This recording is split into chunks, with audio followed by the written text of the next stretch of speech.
আসসালামু আলাইকুম, welcome to my cooking channel Shahrin's cooking artistry. আজকে আমি আপনাদের মাঝে আরও একটি আমের রেসিপি নিয়ে চলে এসেছি। এখন বাজারে খুব বেশি কাঁচা আম রয়েছে। এই কাঁচা আম ফুরিয়ে যাওয়ার আগে রেসিপিগুলো সংগ্রহ করে নিতে হবে এবং তৈরি করে নিতে হবে। তাই আমি আজকে শেয়ার করলাম ম্যাঙ্গো বার অথবা আমসত্ত্ব।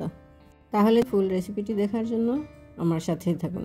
এখানে আমি প্রথমে আমগুলোকে ভালো করে ছিলে ধুয়ে গ্রেট করে নিয়েছি। এখন আমি একটি কড়াইয়ের মধ্যে 2 কাপ পানি দিয়ে আমগুলোকে ভালো করে সেদ্ধ করে নিচ্ছি। এখন আমি একটা ঢাকনা দিয়ে এটাকে ভালো করে সেদ্ধ করে নেব। সেদ্ধ হওয়ার পর এখন আমি একটা চালনিতে ছেলে নিচ্ছি, যাতে আমগুলোর আঁশ আমসত্ত্বের মধ্যে না থাকে।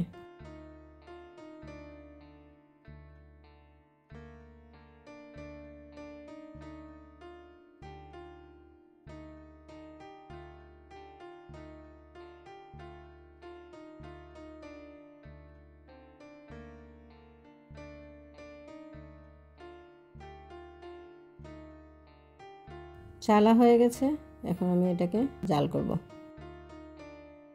এখানে আমি আমসত্ত্ব তৈরি করার জন্য একটা কড়াইয়ের মধ্যে 2 কাপ চিনি নিয়ে নিলাম। 2 কাপ চিনি আর 1 থেকে 2 টেবিল চামচ পানি দিয়ে দিলাম। এটাকে আমি ভালো করে ক্যারামেল করে নেব, একটু ডার্ক ব্রাউন করে কালার করব।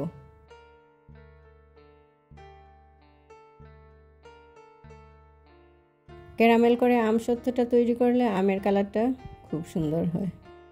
আপনারা চাইলে গুড় দিয়েও করতে পারবেন, আমি এখানে চিনি ব্যবহার করেছি। আমার একদম কালারটা পারফেক্ট হয়েছে। এর মধ্যে আমি আমের পাল্পগুলো দিয়ে দিচ্ছি।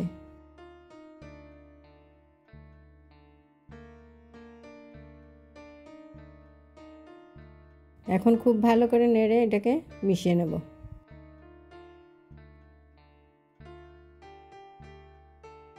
যতক্ষণ না পর্যন্ত আঠালো হয়েছে এতক্ষণ পর্যন্ত আমি এটাকে নাড়তে থাকবো।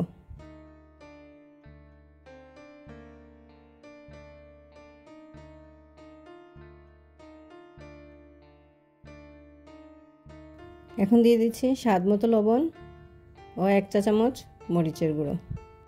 এতে করে টক মিষ্টি ঝাল একটা স্বাদ আসবে। খুব ভালো করে এটাকে এখন মিশিয়ে নেব।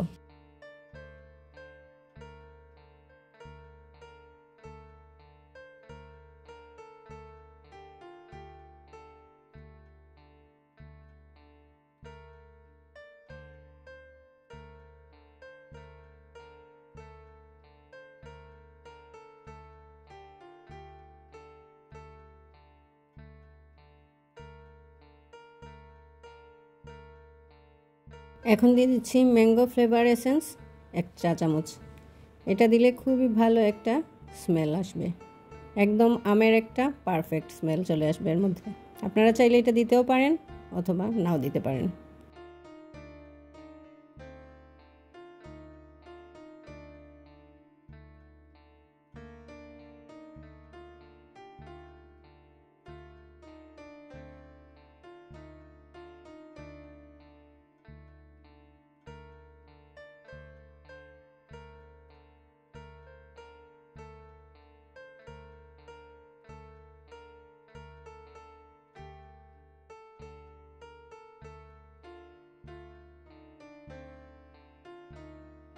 একদম আঠালো আঠালো হয়ে গেছে, দেখতেই পাচ্ছেন ঘনত্বটা কীরকম হয়েছে।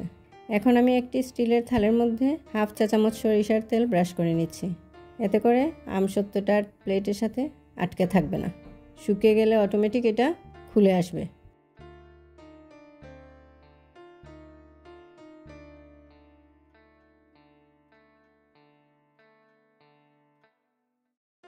এটাতে আমি গরম অবস্থাতেই ঢেলে দিলাম। এখন একটু ট্যাপ করে দেব, বাতাসগুলো যাতে বেরিয়ে যায়। এখন আমি একইভাবে আরেকটা থালের মধ্যে তেল ব্রাশ করে এটার মধ্যেও আমি আমসত্ত্বের পুরগুলো ঢেলে দিচ্ছি এবং এটাকেও একটু ট্যাপ করে দেব।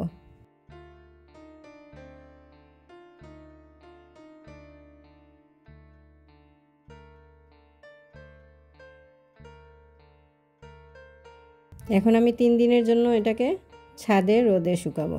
ফ্যানের বাতাস থেকে রোদে শুকালে এটা বেশি ভালো হয়। 3 দিন পর দেখুন আমার আমসত্ত্বটা কীরকম হয়েছে। দেখতে খুবই সুন্দর হয়েছে এবং গ্লাসি গ্লাসি একটা ভাব এসেছে।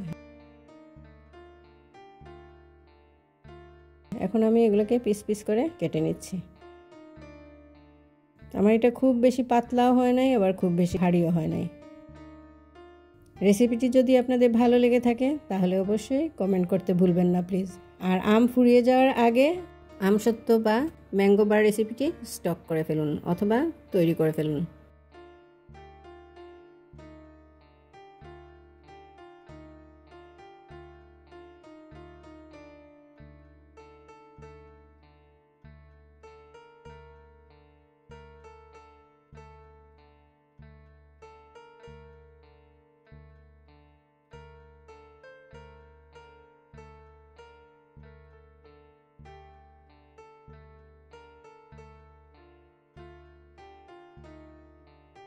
রেসিপিটি কেমন লেগেছে অবশ্যই কমেন্ট করতে ভুলবেন না প্লিজ। ইউটিউব থেকে যারা দেখছেন তারা একটা লাইক, কমেন্ট ও সাবস্ক্রাইব করে আমার সাথে থাকবেন। প্রতিদিন রেসিপি দেখার জন্য বেল বাটনে প্রেস করে দিবেন। আর ফেসবুক থেকে যারা দেখছেন তারা একটা লাইক, ফলো, কমেন্ট করে আমার সাথে থাকবেন। এতক্ষণ থেকে যারা যেখান থেকে আমার ভিডিওটি দেখেছেন তাদেরকে অসংখ্য ধন্যবাদ। পরবর্তী রেসিপি দেখার আমন্ত্রণ রইল।